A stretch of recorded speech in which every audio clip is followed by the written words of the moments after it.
Man with a gun. It was the middle of quarantine, one of those long, isolating nights where everything felt off-kilter. I was in my room upstairs, drowning myself in video games with the volume cranked up high, trying to forget how quiet the rest of the house was. That's when I thought I heard something, just a faint noise coming from downstairs. At first, I brushed it off, assuming it was just my imagination, a byproduct of too many late nights. But the sound lingered in my mind, so I paused the game, muted the TV, and listened closely. Nothing. With a shrug, I went back to playing, convincing myself it was nothing more than the house settling. An hour passed, and then I heard it again, this time louder, more distinct. My heart rate quickened, and that sense of unease crept in. I couldn't ignore it now. Something was off. Determined to reassure myself, I set down the controller and reluctantly made my way downstairs. The house was eerily quiet. I was almost sure the sound had come from the basement. When I reached the basement door, I hesitated, my hand hovering over the knob for a moment before I pulled it open. As soon as the door swung wide, a blast of cold air hit me. At the bottom, I saw it. The basement window was wide open, but that didn't make any sense. I knew I'd closed and locked all the windows in the house. I felt a rising sense of dread, and an almost overwhelming urge to bolt back upstairs, to get out of there. But then something made me stop. As I turned to leave, I noticed the closet door in the corner, slightly cracked open just enough to see the darkness inside. I hadn't noticed it before, hadn't even given it a second thought, but now it was all I could focus on. My mind raced, debating what to do. For what felt like an eternity, I stood there, paralyzed, staring at that thin crack of darkness. Maybe it was curiosity, or maybe it was stupidity, but eventually, I moved closer. My heart was hammering in my chest as I reached out, my hand trembling as it grasped the cold metal of the doorknob. The moment my fingers wrapped around it, I heard a sound. A low, rasping crackle from inside the closet. That was all it took. I tore up the stairs, adrenaline surging through me. I locked the basement door behind me, my breath coming in short, panicked bursts. Without hesitating, I grabbed my phone and called the police, barely able to form a coherent sentence. They must have sensed the urgency, because they arrived within minutes. When they got to the house, they moved quickly, systematically clearing each room. I stayed upstairs, waiting, listening. Then, barely 5 minutes into their search, I heard it, a gunshot from downstairs. My stomach dropped, and my entire body went cold. A few minutes later, the police came up, dragging a man in handcuffs. He was disheveled, wild-eyed, his clothes filthy and torn. The look in his eyes was something I'll never forget. Deranged, desperate. The officer told me that when they opened the closet door, the man had been crouched inside, armed with a gun. He'd fired a shot at them but missed. Thankfully, they were able to disarm him and take him into custody. I stood there in shock, barely able to process what had just happened. The police left with the man, but the most terrifying part of the whole ordeal hit me later. How close I had been to opening that closet door myself. How close I had come to staring into the eyes of a man who could have ended my life, and I'll never forget how I stood there for what felt like a lifetime, deciding whether or not to open that door. I shudder when I think about what would have happened if I had. I can't believe what happened. When I first signed up to be an over-the-road trucker, I imagined adventure. I thought I'd get to see the country, explore new places, and come home with stories to share. I was right about one thing. I've got stories. But now, I'm not so sure anyone would believe them. Hell, sometimes I don't believe them. Let me start from the beginning. My name's John, I'm 23, and I've been driving for a few months now with a major company. I'll spare you the name. Trust me, it's for the best. In the time I've been out here on my own, I've seen some things that make me wonder if I'm losing my mind. The road can do that to you, especially when you're out in the middle of nowhere, driving through places like Highway 50, otherwise known as the loneliest road in America. It's a real place, out in the barren stretches of Nevada, where it's just you, the road, and the desert. That's where it happened. It was nearly midnight, and I was on my way to a truck stop about an hour away. I was exhausted, fighting to stay awake. The cold air blasting through the vents was the only thing keeping me from drifting off. You don't know true fatigue until you've driven a rig for hours on end with nothing but darkness and an empty road stretching in front of you. Then, out of nowhere, something darted across the road. It was so fast I barely had time to register what I saw. Something large, white, and low to the ground. Maybe a dog? I couldn't tell. It vanished into the brush before I could get a good look. I told myself it was just an animal.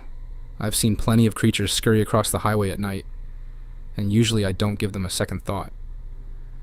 But less than a minute later, my truck jerked violently to the left, as if something had slammed into the side.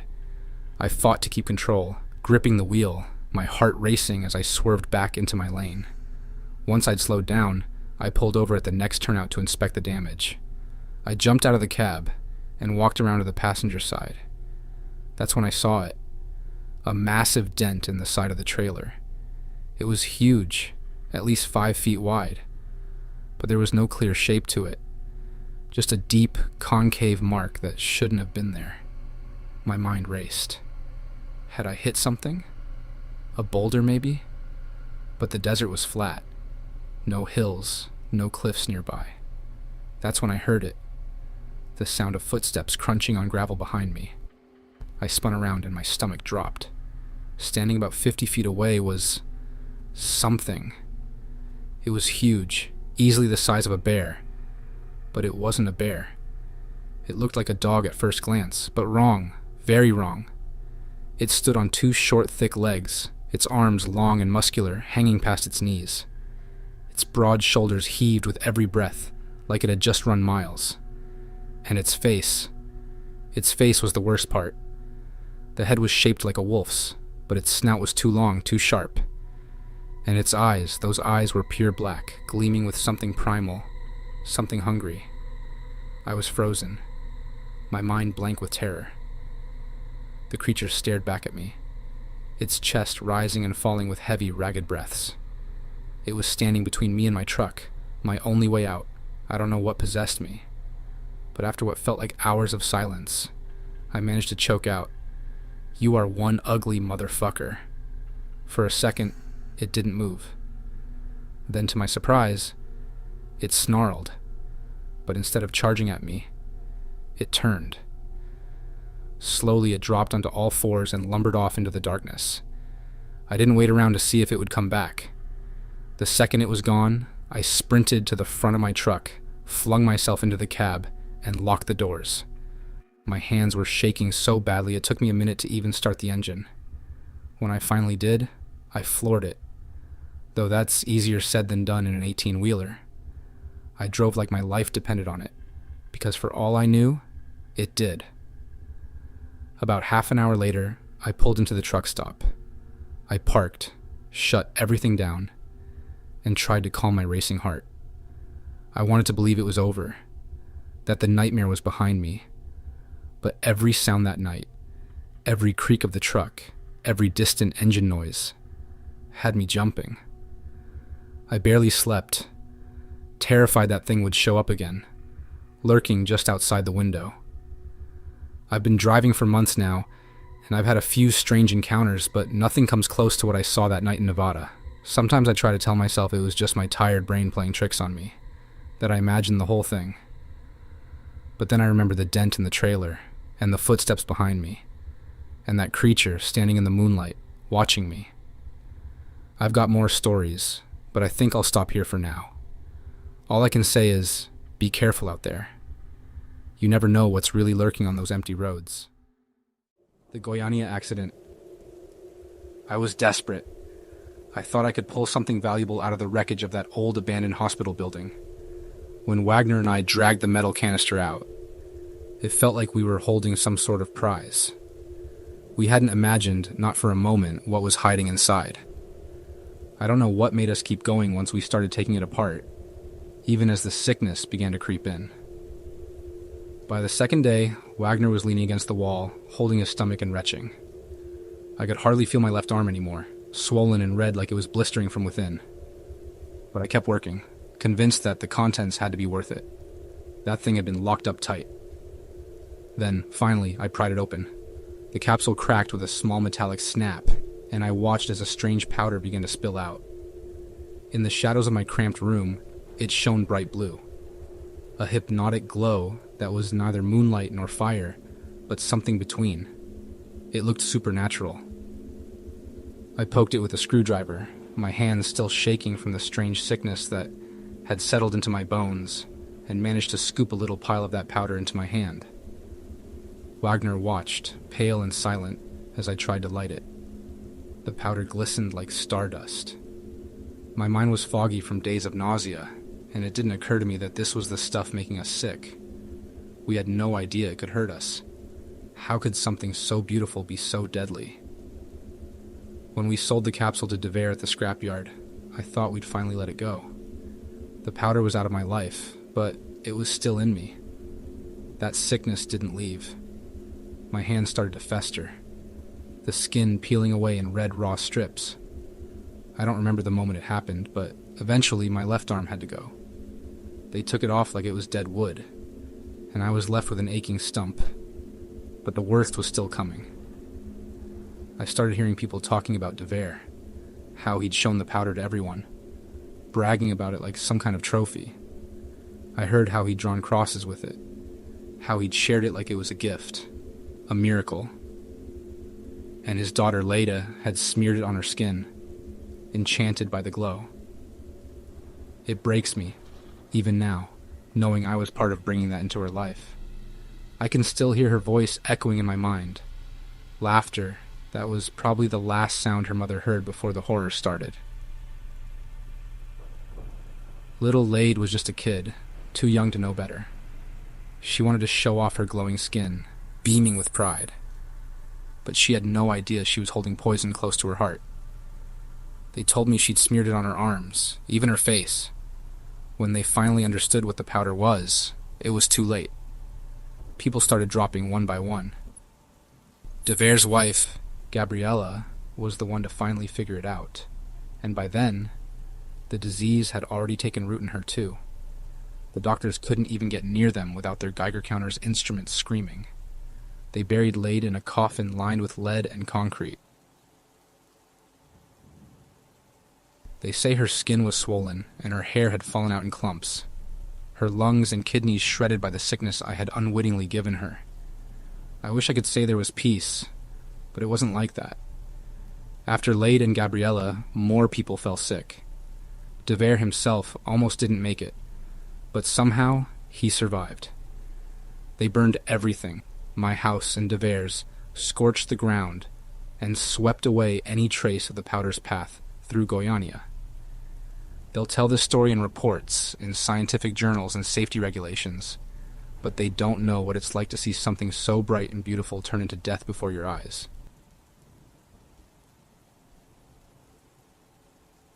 The gas station. It was always quiet on my midnight shifts. One regular, a guy who stopped by every morning for his cigarettes, had this way of standing silently at the counter that always made me uneasy. He had a gruff face, always serious, always a little too focused, and he never smiled, no matter what I tried. But I made it my little mission to get him to smile at least once, just to see if he was capable of it. Every morning I'd have his pack ready on the counter before he even stepped inside, scanning it just as he walked in, hoping he'd be pleasantly surprised enough to crack even the smallest grin. Then, one morning, he finally did. He actually smiled. But instead of a simple thanks, he asked, "Do you ever get scared on the night shift? You small girl is not safe." I chuckled, saying it crossed my mind now and then. We could lock the doors if things got dicey, I told him. The provincial police were close by, swinging through now and then to check on us. I knew most of them by name. They'd wash their patrol cars out back, and even leave their radios on in the shop sometimes. It felt secure enough. He nodded, but his eyes were distant. He was somewhere else entirely. Then he started to tell me this story from when he first came to the country, back in the 80s. He worked night shifts, too, in a small station off a highway with his wife and kid waiting for him at home. One night, He dozed off in the back room. He didn't mean to, but he was exhausted, and the hours crawled, the silence lulling him to sleep. Hours later, he woke to someone shaking him, his manager frantic, shouting his name, calling for him to get up. When he opened his eyes, the manager was gripping his shoulders so hard his nails dug in, almost as if checking to see if he was even alive. His manager was pale, horrified, his eyes wide, and as he helped him up, he simply whispered, "Look outside." The gas station's entire stock of motor oil was gone, every bottle swiped clean off the shelves. There were muddy footprints smeared all over the entrance, but the worst of it was the blood, handprints and smears across the walls. The manager told him he'd been calling for hours, hoping the noise would wake him up. But I had slept through all of it. The thieves had come and swiped all the oil and left him be because he slept through the entire thing, and then moved down the road to the next station for an encore. But at that station, it had gone differently. The clerk there had been awake. He had seen the group, watched them walk in under the pretense of buying something. He'd tried to confront them, demanding they leave, even called out as they started filling bags with the station's supplies. When he tried to fight back, stabbed him. He fought as hard as he could, but in the end, they left him to bleed out on the cold floor. His final breath spent struggling just to keep his eyes open. By the time help arrived, he was gone. I stood there, staring at my regular, his story pressing down on me. He looked right at me, his eyes as cold as the stories he'd just shared. "If you ever feel sleepy, just lock the door," he said, his voice low and serious. "It might save your life." I don't work at that station anymore, but I think about that guy all the time and wonder how his grandkids are. The good nurse. I still remember the way he moved through the dimly lit halls, quiet and unhurried. He was just another nurse, part of the faceless stream of night staff we all belonged to, slipping through rooms in the dark hours when patients' eyes grew heavy. To most of the patients, he was just Charles, the man who quietly, almost politely, administered their meds, checked their pulses, adjusted their IV drips. But to me, something about him always felt wrong. Nurses talk, and whispers followed him wherever he went. Rumors of people who went into cardiac arrest right after his shift ended, patients whose faces would twist in pain just after he passed through their rooms. It was all vague. Accidents, misfortunes, things too subtle to pin down. But the nurses who worked with him more often than I did, they kept their distance, refused to share rounds, brushed it off as though it was some personal grievance. But their eyes told a different story, one of deep, instinctual fear. One night, as I walked into the storage room to restock supplies, I saw him lingering by the shelves of IV bags, his back to me. There was an odd silence in the air, a tension that made the hair on my arms prickle. His hand moved swiftly, reaching for a needle, the faint click as he drew liquid from a vial I couldn't quite make out. I wanted to say something. "Hey, need some help?" But something stopped me. Instead, I watched him slide the syringe back into his pocket, his movements slow, deliberate. His face was a mask of calm as he turned around, like he hadn't just poisoned a bag that would end up in some unsuspecting patient's veins. He didn't even flinch when he saw me there. His eyes met mine, steady and cold, and he gave a slight nod as if we'd just passed in the hallway on an ordinary shift. From that night on, I couldn't look at him the same way. I wasn't the only one who noticed. A few patients had pointed him out, but then those patients always slipped away. They were the ones who coded, whose monitors would begin to beep in the frantic pitch of a flatline just hours after he'd tended to them. One night, a frail, elderly woman I'd been caring for reached out and grabbed my hand, her fingers ice cold, trembling as she begged me, Please don't let him come back in here."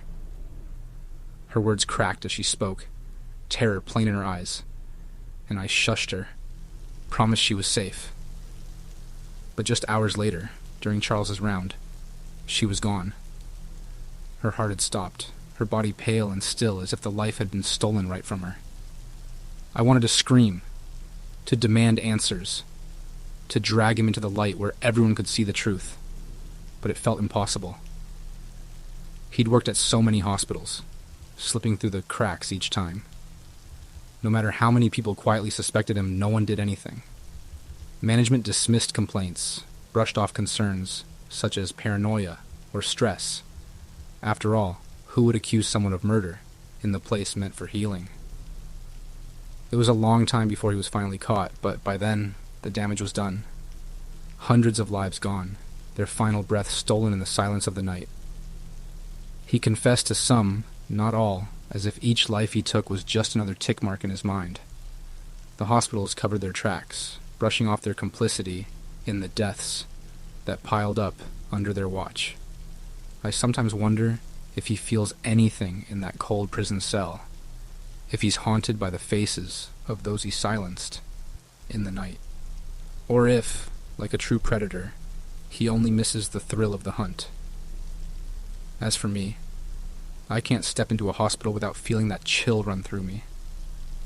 I still see his face in my nightmares, his shadow in the dimly lit hallways, and I wonder how many others like him are out there, silent, invisible, waiting in the dark for their next victim. Going to the woods at night. That night still gives me chills, even years later. When I was 17, I was hanging out with two friends, and they wanted to go smoke weed in the woods. I didn't feel like it, so I drove them and waited in the car. But as I sat there alone, I decided I might as well head in and meet up with them. The forest was pitch black. There were no flashlights on phones back then, and the only light came from a faint slice of moon cutting through the trees. When I reached the trailhead, I saw 4 paths branching off into different directions. Not knowing which way they'd gone, I took the biggest one, assuming it was my best chance. After a few minutes, I reached a small dip in the trail and saw something on the other side. 2 shadowy figures by an old bench. One was sitting, the other standing just in front of him. It was eerie, but I assumed they were my friends, maybe taking a break and having a laugh at my expense. So, I called out to them, my voice sounding a little too loud in the quiet. Both figures turned toward me, and suddenly I knew something was off. They didn't speak, didn't move at first, just stared. And then without warning, the one who'd been sitting launched off the bench and came sprinting toward me. Not a sound, no footsteps, just this silent, dark shape bolting toward me. I froze, my heart pounding so hard I could feel it in my throat. Then instinct kicked in, and I turned and ran, stumbling and tripping over roots, branches clawing at me as I tore through the trees. I could still feel him close behind, and every part of me was screaming to move faster, to get out of there. Somehow, I made it out, heart hammering as I locked myself in my car, panting and trying to wrap my head around what just happened. Every sound outside made me flinch, my eyes darting to the shadows just beyond the windshield. It felt like an eternity before I saw my friends emerging from a different path, laughing and carrying on like nothing had happened. I waved them over, hands shaking, desperate to know if they'd seen the guy. When they climbed in, I asked them if they'd heard me yell or seen someone else in the woods. They looked at me blankly, then told me they hadn't seen anyone. I still don't know what I saw that night. My heart still sinks, just thinking about that dude, sprinting in silence. The lake. A few years ago, when our daughter was just a toddler, my wife and I had a favorite spot. A peaceful lake not far from home, where we'd go to escape the noise of the world. It was a quiet place, tucked away from crowds. We'd pack a picnic, let our daughter splash in the shallows, and just enjoy the stillness. One afternoon, we did just that. Spread out a blanket, ate lunch, and watched our daughter play by the edge of the water. After we finished eating, my wife decided to take a quick swim while I stayed behind with our little girl. I remember watching her walk out into the lake. Everything felt normal, perfect even. But then she stopped suddenly. She turned back to me, her smile gone, her face different. At first, I couldn't hear what she was saying over the sounds of the water lapping at the shore. but there was an urgency in her voice that made my heart skip a beat. Then I heard her clearly. "I think I just stepped on someone's face." I stood there, frozen, thinking it was some kind of weird joke. But she wasn't laughing. The look in her eyes was unsettling, a kind of fear I'd never seen in her before. Her movements were quick as she waded back toward the shore, her legs kicking up water like she couldn't get out fast enough. I ran to meet her as she reached the edge, her breathing fast, hands shaking. "I'm not kidding," she said, her voice low and shaky. "I stepped on something soft, something that felt like a face." At first, she'd thought it was just a rock, maybe a patch of seaweed that brushed her foot the wrong way. But when she pressed down with her toes, she felt it. The distinct outline of a nose, the curve of an eye socket. She swore she felt the hollowness of it beneath the water. Part of me wanted to go into the lake and check for myself, but something about her fear made me hesitate. My gut churned with unease, a sick feeling that told me it was better to leave it alone. We packed up our things in a hurry, threw everything into the car, and left the lake without looking back. The next day, the news confirmed what we had been too scared to face. A young boy, missing for several days, had been found in that lake. He had drowned, and his body had likely been submerged beneath the surface the entire time we were there. The spot where they found him? It was near exactly where my wife had been swimming. To this day, my wife can't shake the feeling that she stepped on him, that in those brief, horrifying seconds, her foot brushed against the face of a child who had been lost to the water. It haunts her, and I can't say it doesn't haunt me too. Creepy family. A few years back, when I was around 18 or 19, I had an experience that still haunts me to this day. I grew up in Nebraska, in the largest city in the state, but that doesn't mean much. It's still surrounded by endless fields of corn and wheat. As the city expanded, rich families started building massive homes right at the edge, where the city began to blur with the countryside. One of my closest friends lived in one of those big houses, right on the border between the city and the farmland. It became our go-to spot for hanging out. We'd ride 4x4S, hang out in the hot tub, or binge-watch reality TV in their massive living room. His parents were laid back, the kind who didn't mind us drinking as long as we stayed over. We spent a lot of time there, especially at night, even though the surrounding darkness always creeped me out. The nearest neighbor was a mile away, and the property was surrounded by thick trees. I'd learned to avoid going outside after dark. To get to his place, you had to drive down this long, winding two-way road that cuts through dense woods. The road wasn't well lit, just an occasional street lamp, and it passed by one of the city's largest cemeteries. I won't lie, I hated that part of the drive. It always gave me a bad feeling, and more than once, I'd sped through it just to get past as quickly as possible. On this particular night, it was spring, perfect weather. I had my windows down, music playing, enjoying the breeze as I made my way to my friend's place. It was around 10 p.m., and as I rounded a bend, something made me slam on the brakes. In the middle of the road, about 50 yards ahead, was a family. Now picture this. It's pitch black, with nothing but my headlights cutting through the darkness. And out of nowhere, there's this family just walking down the center of the road. I remember a tall, slim woman, an average-sized man, and a kid, maybe around 8 years old. The weirdest part? The woman was pushing a stroller, but there was no baby in sight. They weren't wearing anything unusual, just normal clothes, but they were walking in complete silence, without even a flashlight. I turned my music down, trying to hear if they were talking, but there was nothing, just eerie silence. The hairs on my arms stood up. I stopped my car and waited, expecting them to step aside, or at least acknowledge me, but they didn't. They didn't react at all, like I wasn't even there. It felt so wrong, so surreal. Before I had time to process it, the entire family stopped walking at the exact same moment. Then, slowly, they all turned to face me, like they'd rehearsed it. My heart dropped. I couldn't even bring myself to focus on their faces. It was like my mind was screaming for me to leave now. I didn't hesitate. I threw my car into reverse, practically slamming the pedal, and sped backward down the road, heart pounding in my chest. I barely kept control of the car, nearly running it off the road in my rush to turn around. The last thing I noticed was that the stroller, it was completely empty. I drove like hell until I made it back to a main road. The whole way, I checked my rearview mirror again and again, expecting to see them behind me. But they were gone. Just gone. When I finally made it to my friend's house, I told him and his family what happened. They gave me this weird look, like they didn't believe a word I was saying. I dropped it, feeling like I was losing my mind. Whenever I tell this story, I usually get one of three reactions.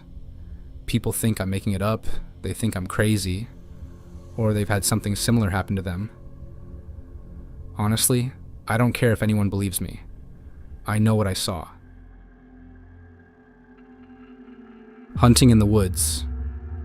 A few years back, I held a hunting lease on a piece of land deep in middle Georgia.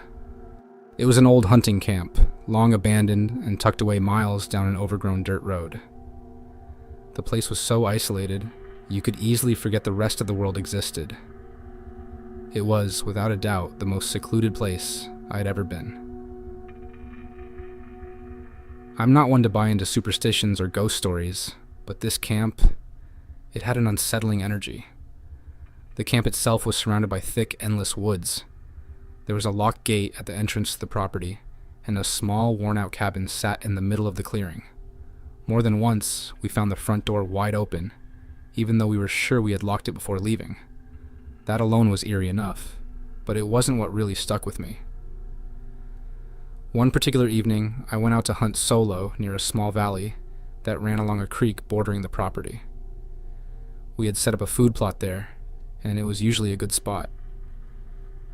From the moment I sat down in the stand, though, I felt off. I was armed with my .308, loaded with ballistic tipped rounds. But for the first time, I didn't feel like the top predator out there. There was an unnerving sense that I wasn't alone, even though there was no sign of anyone or anything nearby.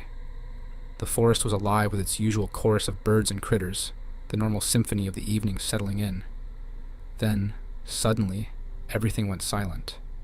Completely. Not a single bird chirped, not a rustle in the leaves. Nothing. It was like the whole forest was holding its breath. That's when the feeling hit me. I felt exposed, like something was watching me, and whatever it was, it didn't belong. It was getting dark, and I decided it was time to pack up and head back to the cabin. I started walking, the quiet pressing down on me.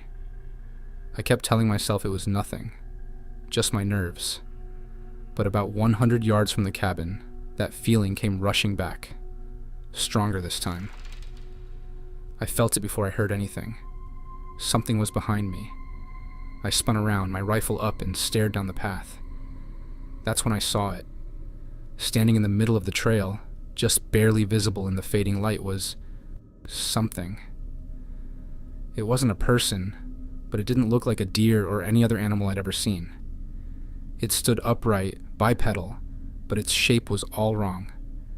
It was tall, hunched slightly, with limbs that seemed too long for its body. In the dim light, I couldn't make out any real details, but there was no mistaking it. It was staring right at me. For a moment, we just stood there, locked, in this bizarre, terrifying standoff. I didn't move. I didn't dare breathe. My mind was racing, trying to make sense of what I was seeing, but nothing about it added up. It was like some twisted half deer, half something else that shouldn't exist. Then I bolted. I turned and hurried back toward the cabin, never daring to look back. I packed my gear in record time, threw everything into the truck, and got the hell out of there. I didn't stop until I was miles away, back on the main road. I never went back after that night. I let the lease run out, and that was the end of it. Whatever I saw out there, I didn't want to see again. I still can't explain what it was, an animal, a trick of the fading light, or something else entirely. But one thing's for sure. It didn't belong in those woods, and I wasn't sticking around to find out more. Unsettling Grindr hookup story. I'm a 24-year-old guy living in France. I'm bisexual and have a few regular partners, so I don't use dating apps like Grindr too often. But the other night, I got a message from someone new. From the start, something felt off. His photos were overly airbrushed, and he wasn't really my type, and just something about them didn't sit right. The conversation was odd, too. He was direct, almost robotic, with weirdly personal details, talking about how he felt lonely and needed company. He was pushing for a hookup right away. I told him I was busy with work, but he kept pressing. At first, I was flattered. Then it got annoying. But instead of blocking him like I should have, I kept the conversation going, and that's where I made a huge mistake. By the time it was really late, probably past 2 a.m., I noticed more messages from him. He asked if I'd changed my mind. I tried to steer the conversation away, but he was persistent, really fixated on meeting. Then, out of nowhere, he tells me he's only about 100 meters away, staying at a place just down the block. At this point, I'm thinking, it's late, I'm bored, and he doesn't know where I live, so what's the harm? I figured it was safer because I'd be going to him and not the other way around. I couldn't have been more wrong. It's this dingy, hostel-style lodge, the kind of place tourists on a tight budget would stay. It's run down, with cheap private rooms.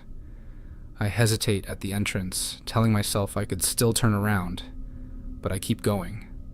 Stupidly. I finally get inside the dimly lit hallway. I make my way up several flights of stairs to the room number he gave me. The door is slightly ajar, and there's no light inside. At this point, everything in me is screaming to leave, but I don't. I step closer, push the door open. The room is small, dirty bathroom, towels strewn everywhere, a bed, and a closet. There's a TV mounted above the bed, but it's off. Then I hear it, a muffled voice saying, "Come in." I freeze just inside the doorway. "Hello?" I call out, but all I hear again is, "Come in." It's creepy, like he's speaking through clenched teeth or something. I can't see anyone, and my heart starts racing. I glance back at the hallway, considering bolting, but then I notice movement in the corner. A shape emerges from the darkness. The guy steps out, and he's nothing like his photos. He's massive, easily 6'4", bulky, and dripping wet, wearing nothing but a soaked t-shirt clinging to his body. It's like he's just come out of a shower fully clothed, but I hadn't heard any water running. My stomach drops. This is wrong, so wrong. He moves toward me, and I instinctively step back, bumping into the doorframe. His face is mostly in shadow, but what little I can see is unsettling. He's grinning, but it's not friendly. It's predatory. He reaches out toward me, murmuring, "Come here." I tell him no, ask him to turn on the light, but he refuses, saying he doesn't like the lights on. My hand tightens on the doorknob, and I start pulling the door closed, but he stops it with a firm grip. That's when he grabs me, roughly, and I shove him back, panicking. I'm trembling, saying it was a mistake to come, that I'm leaving. He doesn't back off. Instead, he reaches for me again, and this time, I get a better look at his face. It's not the guy from the photos. This is someone completely different, someone I've never seen in my life. That's it for me. I don't even think. I just step back into the hallway and run. I fly down the stairs, barely touching the steps, throw open the double doors, and bolt out into the street. I don't care about locking anything behind me. I sprint all the way back to my apartment, lights off, doors locked, phone in hand. I blocked him immediately. Heart pounding, adrenaline coursing through my veins. I've played that night over and over in my head, thinking about what could have happened. I'm done with the apps for now. I made a stupid decision, and it could have ended so much worse. Trust your gut, Always. It's not worth the risk. Our dry erase menu board. It was a long day, and I was looking forward to crashing in bed after an evening of regular routine. My wife had taken our child out, I'd gotten dinner, played with the dog, done a few chores, and everything felt like the normal end to a quiet day. But right after I'd crawled under the covers, my phone buzzed with a text from my wife. I glanced down and saw a photo of our dry erase menu board on the fridge. The same one she'd filled out earlier in the week with our meals planned out in her usual neat handwriting. But the board in the picture looked nothing like what I'd remembered seeing that morning. The letters were scattered in random places. Some words were written backward or misspelled, as if someone had tried to copy her writing but hadn't quite figured it out. And then there were strange, looping squiggles drawn through some of the words, like marks you'd find scribbled on a child's paper. But our 1-year-old didn't have the reach or coordination to touch that board, and we hadn't had anyone else in the house all day. It didn't add up. I could feel my pulse quicken as I stared at the photo. The handwriting was unsettling. Not quite hers, not quite mine, and each letter looked slightly distorted, like someone had been trying to mimic our styles. My fingers shook as I messaged her back, asking if she'd messed with the board at any point. She replied almost instantly, "No. Why?" After a few tense minutes, we both decided that something felt very, very wrong. My wife called the county sheriff, who arrived not long after, his radio cutting through the unnerving silence that had settled over the house. He swept through each room, opening closets, checking windows, even crawling into the attic. But there was nothing. No sign of a break-in, no muddy footprints, no scuff marks on any walls or floors. He walked back out to us, his expression as uneasy as ours. "Not gonna lie," he said, glancing back toward the house. "I don't get spooked often, but this is strange. I'd recommend you change the locks, just to be safe. The former owners, they had any other family that might have keys?" We'd bought the house from an elderly couple who'd moved to live closer to their daughter. There wasn't much reason to think they'd still have access, but something about the sheriff's suggestion struck a chord in both of us. That night, we changed the locks. It felt silly in some ways, maybe even paranoid, but neither of us could shake the feeling of being watched. The attack from my brother. A few years back, my brother was dating the love of his life. They'd met working at the same restaurant. He was the piano player, she a waitress, and things couldn't have been better between them. They shared the same rhythms, the same hours. Everyone could see how happy they were. But she had an ex. Jealous and relentless, he hadn't let go of her, or the idea of keeping her life under his control. He knew her shifts, knew when they both leave work, and somehow he twisted this knowledge into something dark and violent. Deciding he couldn't stand seeing her with someone else, he planned an attack, one that he meant for my brother. One night, my brother and his girlfriend were wrapping up after their shift, getting ready to leave. He stopped to chat with a colleague, just for a moment. That small delay meant she walked out the door first. She stepped outside, and within seconds, her ex was there, waiting. He slashed her throat, and then fled. She died in my brother's arms, right there, in front of him. The attack meant for him stole her life instead.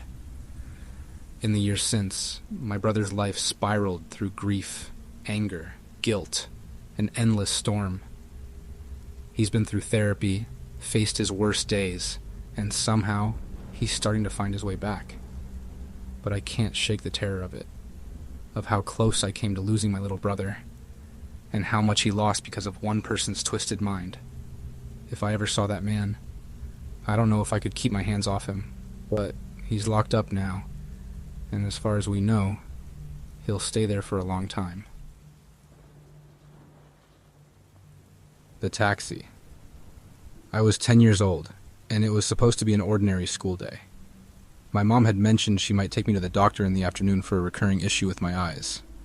I figured that meant an early dismissal, so I was mentally preparing for it as lunchtime rolled around. The dining hall was buzzing, kids finishing up their meals and chatting in groups, when the office lady walked in, her gaze landing directly on me. She beckoned me over, her voice calm but urging. "There's a taxi outside waiting for you," she said. "It's time for your appointment." My mom didn't drive, so the mention of a taxi made sense. I nodded, packed up my things, grabbed my bag, and headed toward the door. But just as I reached the entrance, something clicked in my mind. My jacket was still in the classroom. It was cold outside, so I dashed back to grab it. When I finally made it back, the office lady met me with an apologetic shake of her head. "Too late," she said simply. "The taxi's already gone." A chill ran through me, a strange sense of guilt mixed with dread. I returned to class, my mind swirling with worry that my mom would be furious about missing the appointment she'd arranged. When school ended, I trudged to the front gates, head hung low. But there she was, waiting for me like usual, with no sign of a taxi in sight. Relief and fear tangled in my mind as I ran up to her, bursting into tears and stammering out an apology about missing the taxi she'd called. My mom's face paled, confusion overtaking her expression. She gently took my shoulders, her voice calm but firm. "What taxi?" she asked. I didn't call a taxi. I never even booked the doctor's appointment. My heart stilled. I tried to explain, my words tumbling over each other. But the realization sank deeper with each detail I recalled. The office lady. The calm certainty in her voice. The driver who'd apparently left when I was only seconds too late. No one ever figured out who ordered that taxi, or who the driver was. The school had no record of a car ever being called, and no staff could remember anyone arranging a ride for me. My mom never talked about it much after that, but I could tell it haunted her. Even now, I try not to think about it, the way a single, forgotten jacket might have saved my life. I watched my coworker get arrested. For over 3 years, I worked with this man, and for the last 2, we'd been side by side on projects, our desks uncomfortably close. One September morning, I arrived at work to an unsettling sight, about 10 detectives swarming the office. I froze, unnerved. I saw my coworker, disheveled, being led out in handcuffs. Though he always looked a bit off, this was different. I introduced myself to the detectives and asked what was going on. They couldn't share much, but gave me just enough. He was being arrested for something truly disturbing. For hours, I watched the investigation unfold.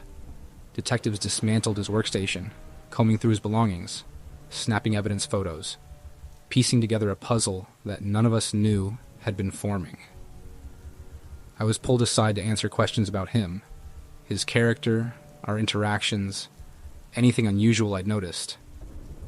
I admitted that I'd always felt uneasy around him, a gut feeling I couldn't shake. I'd even told my husband that if something ever happened to me, this guy would be the first to suspect. It was meant as a dark joke, but suddenly it felt terrifyingly real. As the investigation continued, one of the detectives mentioned they'd searched his home and found more evidence than they'd anticipated. But what chilled me most was when they asked for my husband's and my full names. Something about this felt wrong, and when I later updated my husband, I could barely find the words. Near the end of the day, a lead detective, who couldn't even look me in the eye, asked me to make sure I stayed safe in case they couldn't book him. I didn't understand until he explained. My coworker had been keeping a journal about me for over a year, writing that he wanted me, but that my husband was an obstacle. The journal went on to detail a chilling plan to expose my husband in a false cheating scandal, intending to manipulate me into isolating myself from him. But it didn't stop there. His plan ended with my death, at his own hands. The detective could barely hold back tears as he explained. He said it was the most depraved thing he'd ever seen, and that he didn't want to frighten me, but he had to be honest. The horror in his voice broke through any denial I'd tried to hold on to. This man who I'd worked alongside, who I'd exchanged small talk and project updates with, had fantasized about tearing apart my life and then ending it. Thankfully, they pressed charges. and he's now facing a long sentence. Experiences with my dad that I still have nightmares about 25 years later. This happened around 1998 when I was about 13 years old. We lived next to a fenced-off, heavily wooded area behind one of our local YMCAs. Despite being in a large city, the area had a high crime rate, and over the years, a few bodies had been found in those woods. People who had been brutally murdered. Our neighbor, a deeply religious Christian woman who was close with my dad, often spoke of a demon residing in those woods, born from the negative energy of the violence they had witnessed. Though I was forbidden from going back there, I sometimes did. Never at night, though. When I did, I always felt an overwhelming sense of dread, and on a few occasions I heard footsteps behind me, despite knowing I was alone. Even in a city full of lights, those woods were unnaturally dark, as if they held a malevolent force within them. 1998 was a difficult year. My dad was constantly anxious, burdened by financial struggles, and the stress of being a single parent. My brother and I were often neglected, as many teenagers seemed to be in the 90s. We lived just a stone's throw away from those cursed woods, and I began to have recurring nightmares that haunted me for months. In the dreams, a thick black fog would seep out from the woods, creeping closer and closer until it swallowed me whole and dragged me into the darkness. Each time I woke up in a cold sweat, convinced that something evil was trying to pull me in. My dad believed we were under attack, but I thought he and the neighbor were just feeding my fear with their talk of demons. One night, my dad and I were sitting in our beat-up old Volvo, arguing about something I can't even remember now. We were being nasty to each other, our words filled with bitterness and anger. In the middle of the argument, my dad suddenly said, "Every time we do this, we're just feeding that thing that lives in the woods." I laughed at him, mocking his belief, but at that very moment, something started pounding on the trunk of the car. It felt like fists, slamming down with incredible force, over and over again. We both screamed, terrified. The pounding grew louder and more intense until I finally threw my arms around my dad and cried, "I love you. I'm sorry." He did the same, and as we kept repeating those words, the pounding slowly faded until it stopped completely. We were both in tears, shaken to our cores. When my dad checked the car later, there were dents on the trunk, shaped like fists. Dents that hadn't been there before. My dad has passed away now, but even if he were still alive, he would never speak about that night. Whenever I tried to bring it up, he would shut down the conversation immediately. We moved away not long after, but I still believe, deep in my heart and soul, that something evil resides in those woods. Now I live just 3 miles away from them, and sometimes I feel a twisted curiosity to go back and record what might be there. But the thought of walking into those woods at night still fills me with a terror I can't shake. TL.dr. I'm convinced my family was targeted by a demon for about a year. My sister having an imaginary friend was cute, until it wasn't. The teacher knew from the look on my face that I had forgotten my homework again. "What's your excuse this time, Toby?" she asked. "I'm sorry, miss. I left it on the kitchen table. I'll have it tomorrow, I promise." She had heard it all before. It was the same old story, and no matter what I said, I still ended up with detention. When I got home, my mother was waiting for me. The school had already called her, and I knew by the look on her face that I was in big trouble. "This is the 3rd time this month the school has called me," she said. "I'm sorry, Mom. I really did leave my homework at home. Miss Henchley is just out to get me." She sent me to my room and told me I was grounded for the week. I hated being grounded because it meant I only had my sister Cindy to talk to. Miss Henchley gave me detention again. I hate her. I wish someone would teach her a lesson, I complained to Cindy. Cindy looked at me with a big smile on her face. "I can ask my friend to help you. Millie is great and does everything I ask her to do." My sister was annoying, but I found it cute that she had an imaginary friend. Later that night, I was jolted awake to find Cindy sitting by the dressing table with her back turned to me. "Get back to bed, Cindy. It's late.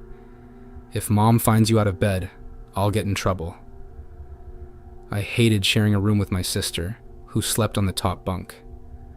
When our dad died, we had to move to a smaller house. My mom said it was temporary, but it had been 2 years, and I was still stuck in a tiny room with her. The next morning, my sister was already downstairs. I walked over to the dresser and picked up a drawing she must have made. Usually Cindy's drawings were of cute things like unicorns and fairies, but this one was disturbing. It showed a woman lying on the ground next to a wrecked car with red stuff coming from her head. At school that day, Miss Henchley wasn't at her desk. Instead, we had a substitute teacher who told us she was filling in because Miss Henchley had been in a terrible car accident. I remembered the picture Cindy had drawn. It had to be just a coincidence, but I couldn't shake the feeling of guilt. After all, I had wished something bad would happen to her. The only upside to Miss Henchley's accident was that I didn't have to do detention and got to go home early. On the way, I bumped into Damian Morsley. He had been bullying me all year, and this time was no different. When I got home, bloody and bruised, I went straight to my room. I didn't want my mother to make a big deal out of it and give Damian more reason to hate me. "What happened to you?" Cindy asked as she stepped into the room. "Nothing," I snapped, annoyed at her questions. "Was it that mean kid Damian again?" she asked, concerned. "Yes, but don't say anything to Mom. She'll go ballistic." Cindy gave me that mischievous smile again. "Don't worry, Millie will fix him." The next morning, I woke to find another drawing on the dresser. This one was even more disturbing. It showed a kid lying on the ground with a knife sticking out of his stomach and a man standing over him. For the first time, I hoped Damian would be in class, but there was no sign of him. As the day went on, rumors spread that Damian's father had been arrested for doing something terrible to him. On the way home, I took a detour past Damian's house. I was shocked to see it surrounded by police tape with people in white suits in the yard. A kid on a bike was standing across the street, and when I asked him what happened, he confirmed my worst fear. Damian had been murdered by his father. It couldn't be true.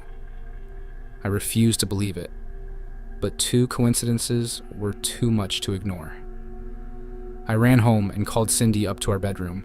"Cindy, you need to stop this imaginary friend business. I don't know how you're doing it, but people are getting hurt," I shouted. I saw tears well up in her eyes. "But Millie is real. She's not imaginary.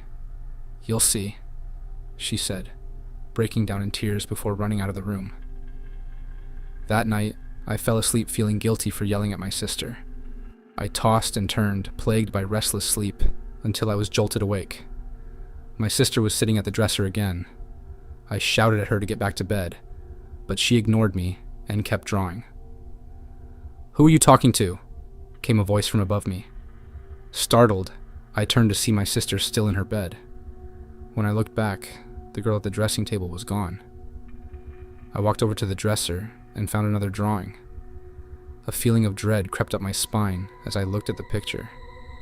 It showed someone impaled on spikes, with blood pouring from them at the bottom of a canyon. I felt the blood drain from my face. Tomorrow is our annual school trip to the Grand Canyon, the ghost at Grandma's house. When I was about 8 or 9, my sister wanted to spend the night at our grandma's house. I agreed to go, but I was afraid to sleep in the living room for some reason. It gave me strange vibes even as a kid. I told my sister I wouldn't go if I had to sleep on the couch. She reassured me that she would convince Grandma to let me sleep with them, so I felt relieved, and we went. That evening, my sister and I sat on the couch, watching TV and eating popcorn. As it got darker, we eventually fell asleep together on the couch. I didn't mind since being with my sister made me feel safe. A little while later, I woke up and realized my sister was gone. The room was pitch black, and I couldn't see anything. Just as I was about to get up, I noticed a light coming from down the hall. I sat back down, assuming it was my grandma with a flashlight or something. There was a mirror angled toward the hallway, and when I glanced at it, I saw a girl. She had long blonde hair and was wearing an old-fashioned wedding dress.